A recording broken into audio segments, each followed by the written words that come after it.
We call it the 5 Ds: death, disaster, disease, divorce, disagreement. It is about not knowing what's coming.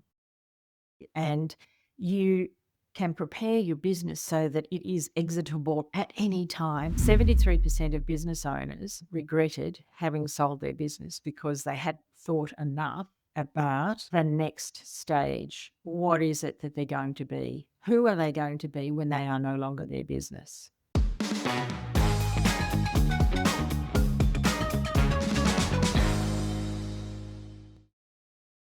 Welcome back to the show, Kerry. Great to have you back. Thank you very much, Debra. It's good to be back. Yeah. Yeah. So, for those who don't know you, so Kerry, as I introduced her, she is an exit planner. She was also an EOS implementer and one of my colleagues.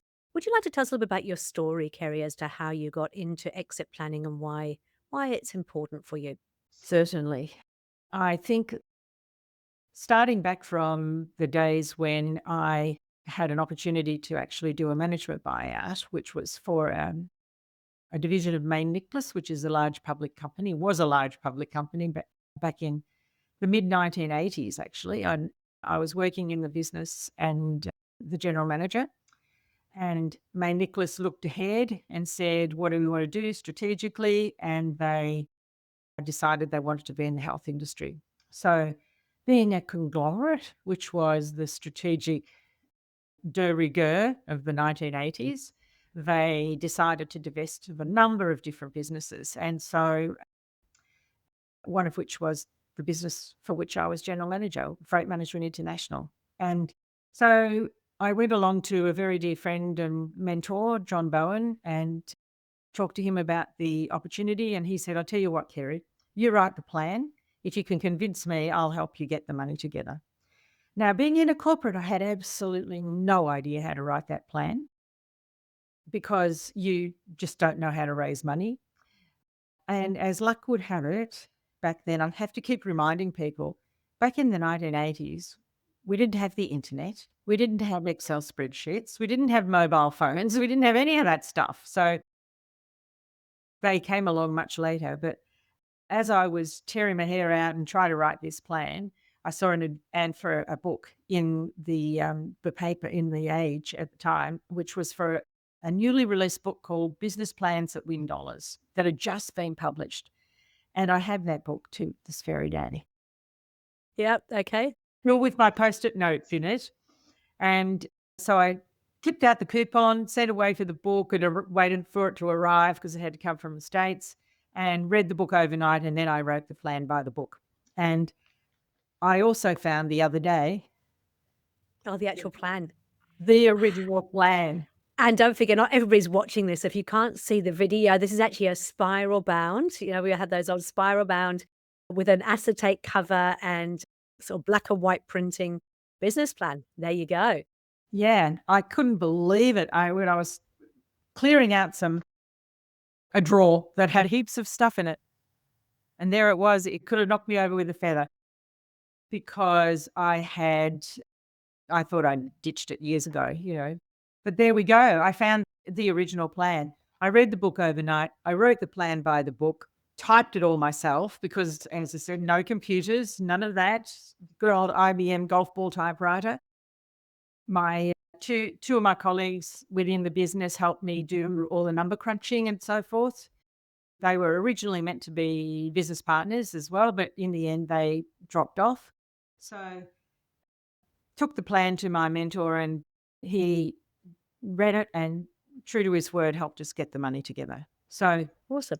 1st of July 1987, we became the proud owners of Freight Management International.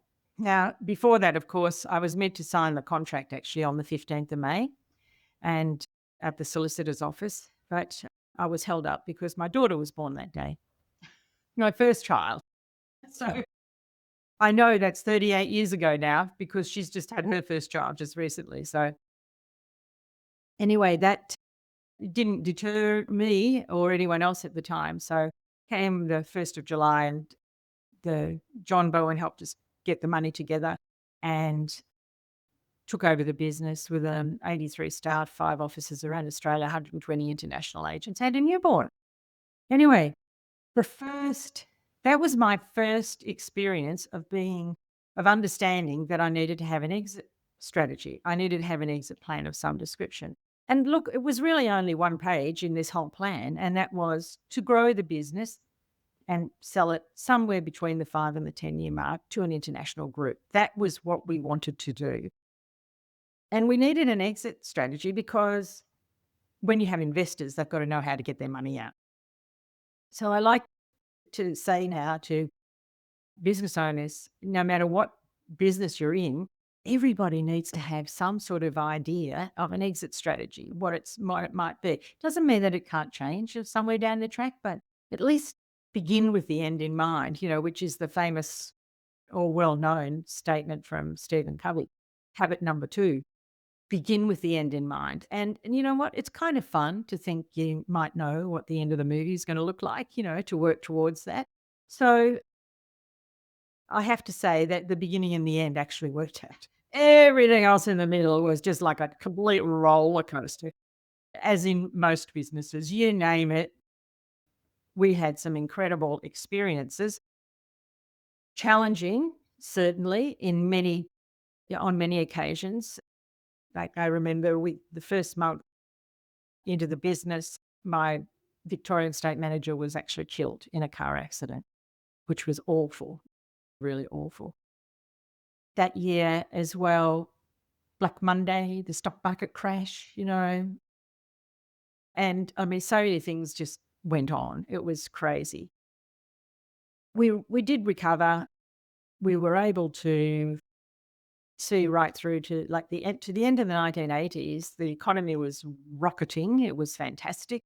But that industry was an indicator industry. So we felt being in import and export, we could feel the changes that were happening economically before they actually appeared, if you like, to the general populace. So come around 1990, yeah, we were foretelling the recession we had to have when Paul Keating pulled the pin basically on the country, and that was what we had to have, was a recession. So, yeah, we went right through that. It was a horrible time. I had to let go, I think it was 18 staff at the time, which was probably one of the worst experiences in business that you'll ever have to do.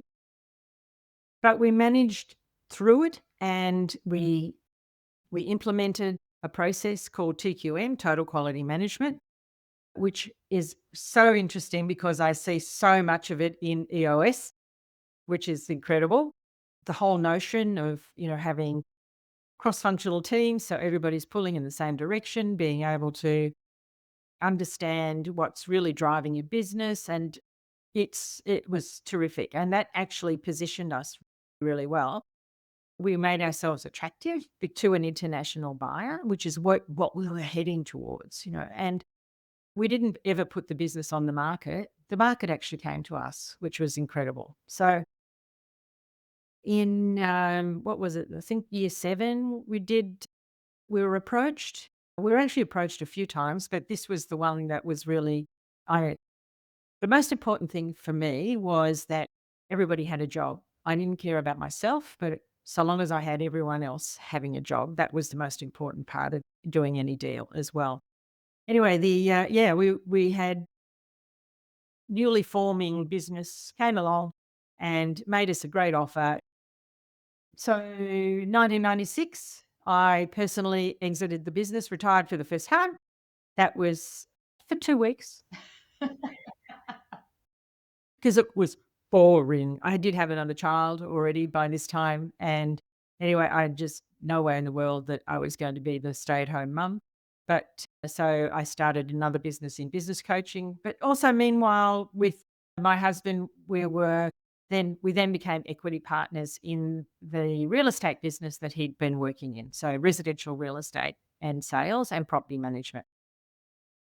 So we had that 2 businesses running in parallel. So I went on to do my business coaching business for about 9 years with 4 other coaches. And we had that was just terrific, loved all of that, and that was before business coaching was even in anybody's language. We just didn't ever talk about it, and then I the real estate business just was going gangbusters as well. So in 2003, I did retire again and decided that it was time to spend more time with the kids at that stage, and because they were in their teens, and it was just the right sort of timing. And then somebody came along and made us an offer way too good to refuse with the real estate business, which we took in 2007. You know what?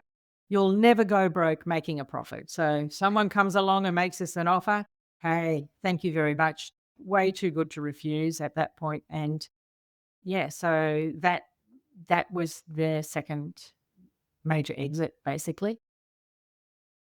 John stayed on. My husband John stayed on for a couple of years doing list and sell because he needed something to do as well. But it wasn't part of the deal, the contract at all. He was just doing it because he loved to do it. And then, unfortunately, he was diagnosed with bowel cancer. So he basically retired at that point. It took about a couple of years to get him well again. And then we started another real estate business and with another business partner, Greg Hocking. And then I decided I would go back into doing some business coaching again as well. So I had a look around the market, did a bit of research. I saw a press release actually from PwC, PricewaterhouseCoopers, which talked about baby boomers and the big wave coming through and how they need to be exiting their businesses. And it sort of, the penny dropped and the light bulb went on and said, wow, well, how come nobody's talking about this? And of course, a group like PwC will deal with very large businesses. No one's talking to small businesses about it. And when I delved into the stats a little more deeply, it was quite revealing because 50% of Australia's private businesses were owned by baby boomers. Amazing.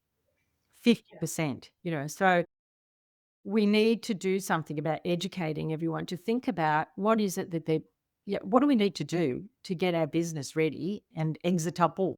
And most of the time, business owners have been able to create a great living for themselves with their businesses, and they've been using their profits to do that, which is terrific. But when it comes time to actually exit or sell, if that's what they want to do, then you've got to be able to demonstrate that it is actually viable when you've taken all the profits out of it. So you have to give yourself a bit of a runway, so that's really the educational trail, if you like, that I've been on for what's that now, 12 years, basically, to be able to help business owners to actually see that they do need to give themselves time, become exit ready, no matter when you want to go. It doesn't really matter. But of course, baby boomers in particular have already, like in 2011, the first baby boomers turned 65. The peak is coming in 2028. There's Yeah, for the highest number who will be turning 65. And then, of course, there's still a huge runway for at least another 10 years, by which time we're well and truly, we have the next generation coming through who are in the same sort of position. So, there's just an understanding that most business owners don't have to really know how to be able to extract themselves and get out of their businesses and create real value so that it's not simply the profits that they've made out of the business. And a lot have been able to get a nice living from the business, but a good deal of their wealth is actually tied up in the business. It's like, you've got asset rich, cash poor, so you've got a lot of value, a lot of equity that's actually tied up in the business that you've worked really hard to create. And how do we make sure that we can release that and make the business transferable rather than it being relying on you? Part of that, of course, is your identity, because that's such a crucial part to be able to create a new you. Once let's look Once ahead. the business is gone. Yeah, once the business is gone. So who are you when you're no longer your business? So it's really important to start working on the new you as well as you're leaving the business. So, Just let us explore that for a moment, because I mean, you will have seen when people haven't done that, and what is the impact when you don't do that? so it's usually huge regret. And in fact, this was part of a survey research that was done by the Exit Planning Institute in the US. They do a state of the nation's survey about every 5 years to just check in to see how business owners are responding. And even though it's the US, it reflects here just as vividly as well. And 73% of business owners regretted having sold their business because they hadn't thought enough about the next stage. What is it that they're going to be? Who are they going to be when they are no longer their business? So, spending time and really delving into what it is, what's going to be your next stage is so important. And, you know, most conversations you have with business owners, I say, oh, no, it'll be great. In fact, I use my uncle as an example because he was a self made man, and in his heyday, he had 14 different businesses, 500 staff, big business. And after I'd sold the freight business in 1996, he said to me, Kerry, I wish I'd done what you've just done 10 years ago. And it took him another 10 years to actually get out of those businesses. And I remember even asking him back then, what are you going to do? Oh, it'll be great. I'm going to go and play golf with my mates. I'll 3 times a week. We'll meet for lunch and we'll have, it'll be great. We'll do some more travel. It'll be just fantastic. And I said, oh, yeah, okay, great. Well, 12 months later, he was in clinical depression because but it just wasn't enough.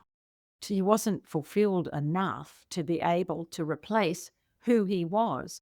And, who are you when you used to be somebody, said the person on the golf course. You've got to create a new business card, so to speak, for yourself. And thinking long and hard about that is something that I really work with business owners to do and try to get down some sort of a plan as to what they're going to do. I mean, it's not just them, of course, it's their family, it's other stakeholders, it's the community, there's a whole range of different people that are in that. And exiting your business is gathering the village. So like you hear it takes a village to raise a child. Well, it takes a village to actually help you exit your business because aside from your business, it's your personal side of things, as is your personal identity as much as anything else, and your stakeholders, your family, and your financials as well. So you really need good, strong financial advice as around your that process as well. You start your business because of your passion, because of your kind of core purpose, if you like. And so then it becomes so wrapped up in it that if that business isn't there, then what is your purpose now going forward? Correct. And a life without purpose is really no life. So you create the new purpose and what you're going to do. I mean, there are so many different options for you. And yes, you can play golf. And yes, you can have lunch with your mates. And yes, you could do some more travel. But if you've been spending 50, 60 hours a week in your business, you're not going to replace it just doing that. So think about what other things there might be. Local community clubs are always looking for people to help them out. Being mentor to others, in whatever it is you might do. There are many other passions. So what are your new passions that you are going to spend your time and become involved in and do?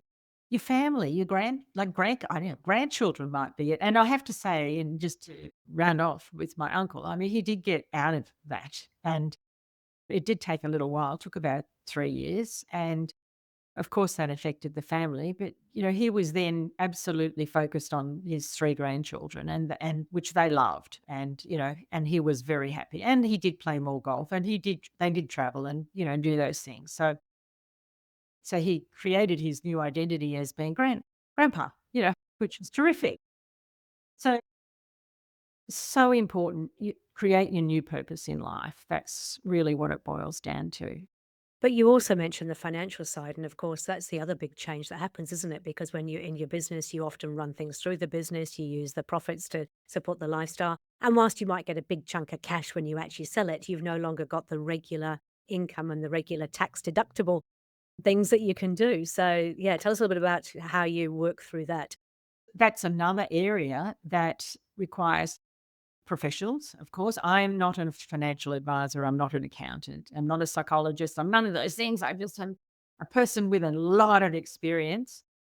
And it is one of the that's one of the crucial elements that I talk to business owners about. So, another client that I talked to had a large business, retailer, actually, retail business, and he had 21 different outlets. He did eventually sell those, and except he didn't sell all of them. He kept 3 because we talked about what are you going to do for cash flow, you know?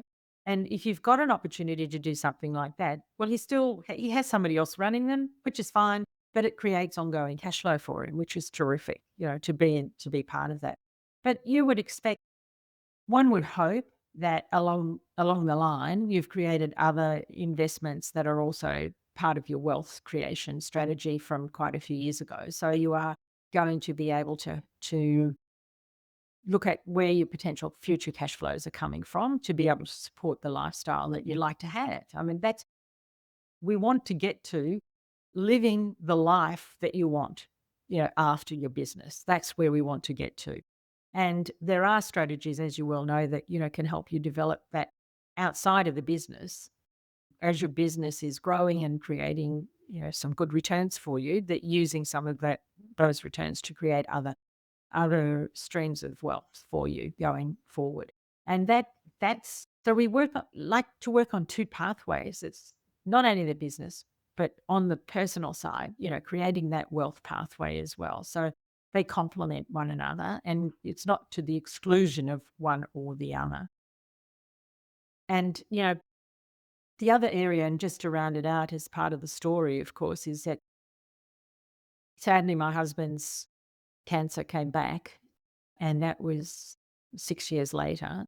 And so we had 2 other business partners in the real estate business, but we were able to manage that process of his exit from that business successfully because we had all of our documentation right. We had our buy-sell agreements. We had our shareholders agreements. In his case, it wasn't sudden, so that, we all knew it was coming, and he did pass away in 2019. So the funny thing was that the other 2 business partners found that they actually couldn't work together without him. It was funny. It was just like the oil in the business. So, and they both approached me independently, and I ended up stepping into the business for a couple of years to help out on a consulting basis, but I was acting there as the general manager and saw the business through COVID and, got it to the strength that it needed to be, and then replaced myself. And I personally stepped out, but that was never part of our deal. It just happened, because I had the skill set to be able to help out. So I think that the highlight there really is that you don't know what you don't know. So, we call it the 5 Ds, death, disaster, disease, divorce, disagreement. And in my book, I've got about 11 of them, all starting with D, and you can keep going, So it is about not knowing what's coming. And you can prepare your business so that it is exitable at any time. And should any of this ever happen, God forbid that, you have that sort of situation come up. But if you do, You got options. yes, having a really good sound business so that it has become exitable and exit ready at any time should any of this actually happen. So you're not going to be forced to make a fire sale. I think that's a really, yeah, really important distinction. It's like, you don't have to get a business exitable just to sell it. It just gives you options if something should change. And we all know, yeah, plans can change without us expecting it. Another client who recently had great business, fantastic business, very exitable, although she didn't realize it. And when we sat down and went through doing an evaluation for her and having a look at all the different areas that she had in place, yeah, she can exit the business without, she just thought she couldn't exit it at all, but she can. And, she's just been sadly diagnosed with a pretty severe cancer. And so she has to get out of the business, but it doesn't have to be a fire sale. It is actually something that we've been able to have exit ready in her timeline so that she can leave it and leave it in really good hands. Yeah. And that's I mean, sorry to hear about that with your client, but I mean, that's one of the things that does happen is that sometimes it's beyond your control and you have to make a decision. I want to talk a little bit about family businesses though, because, if you've got a seller in mind, like you obviously had an idea with your business, you wanted to sell it to a large corporation within the 7 to 10 year time frame. But for some people, they want to pass it on to their family, to their children, or even their wider family. But often a lot of their assets are tied up in that business. I was working with a family business just recently where mum and dad, everything I mean, they'd had a great life from running the business, but in order for them to continue to live their great life, they had to get some money out of the business to continue that lifestyle. And then you've got children who maybe hadn't considered what that business was worth and didn't have the funds or the facilities. So let's talk a little bit about how you can help as a family business to get those things ready, if you like. One of the key points, Deborah, is that timing issue.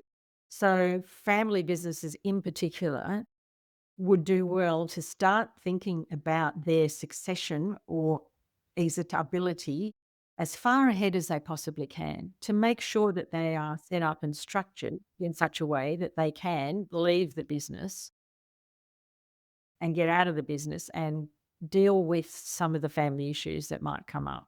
So I did actually recently have a conversation with someone who'd been working in the family business for 25 years. All of the documentation was still in one person's name. So, yes, no longer works in the business, but takes a consulting fee from the business. So is supported in the lifestyle. So it is really important to look at your structures well ahead of time to see how down the track, if you think you have family successes or you might have managers in the business who might want to maybe consider it if there's no family. These are, as you will know, relatively complex issues, but can be solved provided you start well ahead of time rather than waiting for, okay, I've had enough. I'm really over it. I'm leaving now. And right, what are we going to do here? So which I do see. We do also have issues with family businesses as well. One child is working in the business, wants to work in the business, wants to be able to take the business on, but there could be other siblings who don't want to, not really have much interest in it at all. But you as the parent want to make sure that you are fair. You want to be fair about the opportunity and the wealth, if you like, that you're going to leave. Because we are all going one day. It's binary. It's not a case of you will or you won't. You will go one day. Okay. So thinking about how over time, how you've managed to create other wealth streams, which you probably have.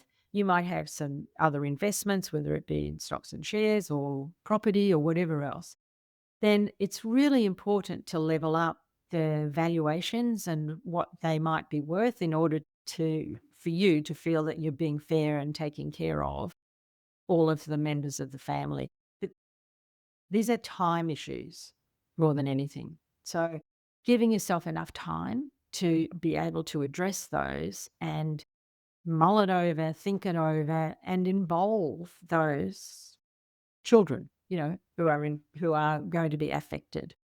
Then if there's no one, who's wants the business at all, which was the case with my uncle because he had two daughters, neither of whom was interested, nor their partners. So, it was a case of selling down. And I do know that he sold to a couple of a few of the businesses he actually sold to the managers. So that was sort of employee buyout, basically, which is what I did, in May Nicholas. So, looking at those potential options, and maybe that's a way. There could be somebody who wants to do a management buyout. And, there are lots of different ways of financing that. And there's some really, in today's world, there are some really good, strong opportunities for those types of buyouts where they can be funded. You don't have to have the money to put the whole lot of money on the table. They can be funded and employees can buy their businesses that are not necessarily, you don't necessarily have an employee share plan or like an ESOP, although that is one possibility. But there's some very clever financing arrangements that are around where employees will be financed through insurance options and things like that. Very clever ways of financing those types of buyouts. So the bottom line is time. Don't leave it too late. Start thinking about it years ahead. Start thinking, sort of putting some pillars in place.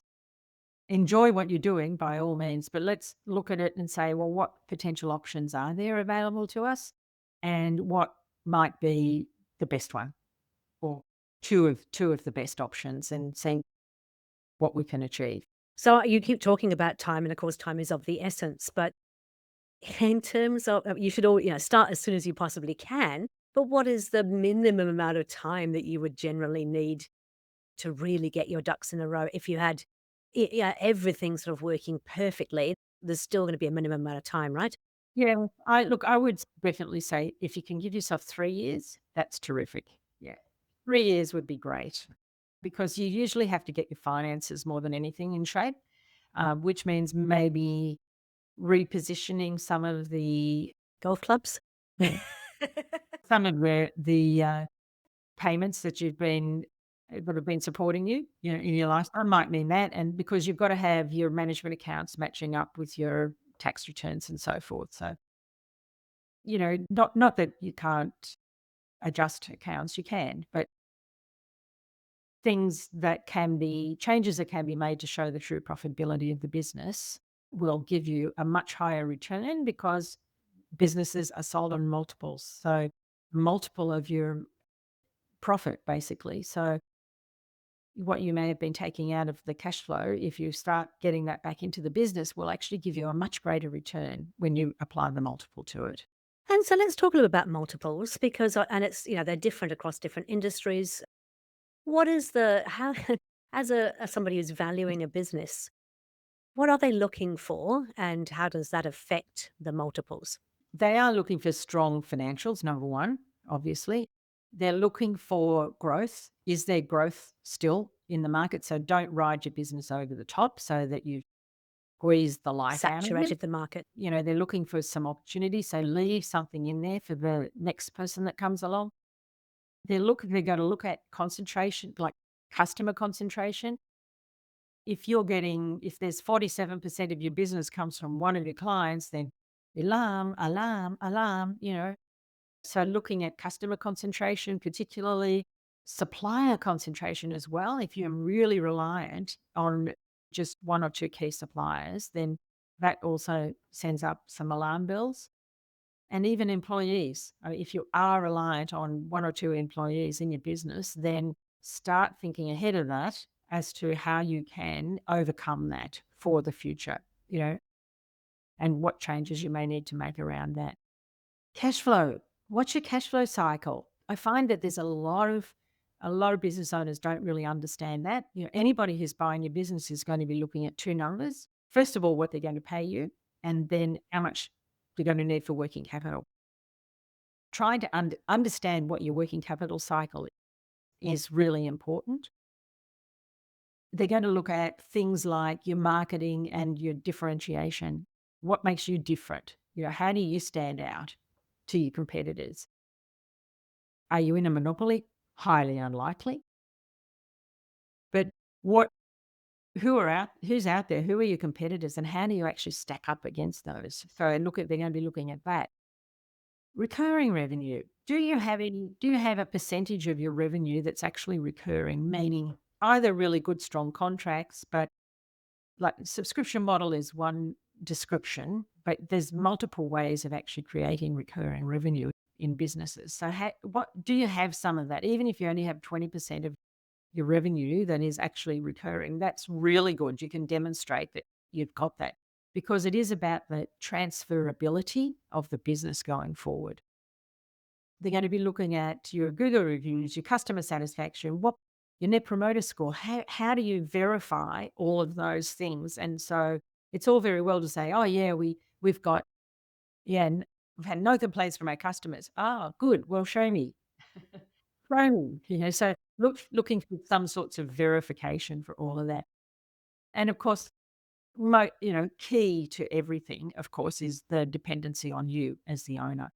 So if the business is actually dependent on you, then it's not transferable. It's not really you're not going to get what you think your business might be worth. So that's why you need a runway, to get yourself out of the business if it's currently dependent on you.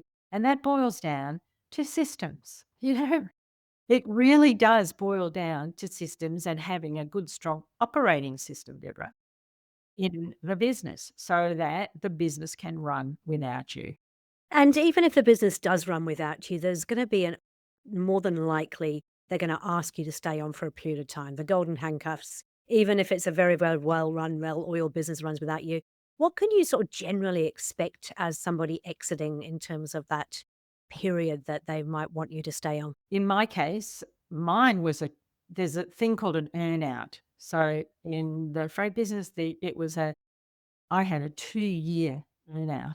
So you had to hit certain numbers in those 2 years in order to realize the full potential of that sale. Yep, absolutely. And I would not recommend that to anyone if you can avoid it. If you can get your thank you mother for the rabbits and run with the money, go for it, I say, which is actually what we had with the real estate business in 2007. But you would have some sort of a handover, and it just depends on who's buying your business. If you are, like, for instance, if a private equity came along, and usually private equity usually involves some sort of recapitalization. So that's a way for you to get some money off the table, but it probably does mean you're going to leave some equity in the business. And private equity often sells it as a real positive because you've got you've left 30% in the business, but the upside of that is 5 years down the track when they might ask you to stay on for that long, you're going to be able to get more than we've just paid you for the 70% of the business while you've left your 30% in. But the lesson in that is be happy with what you get at the beginning because you might not get anything else after that. And also, the things that are the most important are the terms. So it's really important to understand the terms of the transaction. It, say you're asked to stay on and run the business for, let's just hypothetically say it's 5 years. Under what circumstances can you be removed if you've lost your drive and your passion for the business? If it's, say, private equity coming in, they may well put in a new manager. They may well sack you. And or you might also get to the point where, no, look, I've had enough. I don't like this anymore because you are now working for someone else. You've got to understand that, which is very difficult when you've been running the show for a long time. Now you have to go and work for someone else. And you're back to doing reports and sitting around board tables and all this sort of thing. So those are issues to really consider. But you know what? There are some great family offices and PE types of firms who really want you to stay in the business and they will really support you. But it's more a case of understanding who it is that you're dealing with and what the potential frailties might be of that relationship going forward.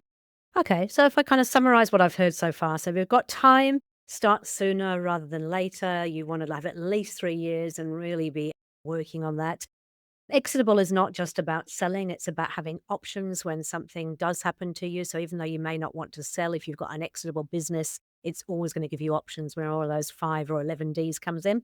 And then it's not just about the business. I think this is what the really key thing for me. You need to think about what's your purpose beyond the business, because once you exit that business, what will life look like for you and how can you make the most of it? Yeah, absolutely. Okay, well, top 3 tips or tools, Kerry, for somebody who's listening and sort of thinking, oh my goodness, I really should start this process because I haven't even thought about it. Or actually, this business wouldn't run without me. What am I going to do about it? Well, you've just mentioned top 3 tips. Number one, time. Give yourself time. So even if it's not even in your thinking whatsoever, now is the time to start. So therefore, we do, let's see how reliant the business is on you for a start. And I can offer everybody a complimentary process to go through to be able to just get a toe in the water, to see where they sit on that. But start now, no matter what. Bottom line is getting your business to run without you. So that means starting with systems and getting those systems in place and having an operating system so that the business is running like clockwork. And lastly, your financials. Have a really good, thorough understanding of your financials and your cash flow cycle because though that's the most important thing as well. And in terms of the way that you work with people through this process, give us a little bit of a snapshot of what that looks like. I will always start with a high level valuation actually and an evaluation based on those 8 key drivers that I actually mentioned as we were talking here. So we get some feedback and see exactly where you're sitting right now. So and then from that we go into a deep dive looking at every single element of your business to work out where the priorities are. And then so that's what we do. Just then we set the priorities and say, well, what areas do we have to work on? And we set a timetable to work on those so that you can put your stake in the ground. And then 12 months down the track, we'll have a look at where are we now and see what's shifted and make adjustments as we need to make adjustments going So it's forward. like a gap analysis. You're kind of going, okay, so this is where we're at right now. These are the things that are missing. We then sort of start to tweak some of those, see what effect they have. And then I guess we repeat, yeah. It is absolutely a gap analysis. Often when I say that to people, they don't quite know what I'm talking about. No, So it's okay. No, I get it. Yeah. So you're doing that. You're doing the benchmarking. You're doing an evaluation. You're saying this is what it's worth at the moment. Here's all the things that obviously we have some challenges or opportunities around, and this is what we would need to do that. You'll work through it, start putting some of those things in place, have another look, so 12 months later, see what effect that's had. and I have a couple of books, as you well know, that are available. But to give us the titles of the books, because I think they're great. So this one is The Uncensored Truth About Exit Strategies, and that's 10 myths every business owner must know before creating their exit plan. And the second one is Million Dollar Payday. So that one is basically a how-to book. That's all. That's my version of business plans that win dollars. So this will help you go through what could effectively be a due diligence process. So, and I mean, ultimately, that's what we do. We actually do a reverse due diligence. So we're looking to find where the gaps are so that we can close the gaps. Yeah. These books are complimentary. I don't charge for these books at all. So anyone with the links, they can click on those links and just pop their address in. Not an ebook, physical books.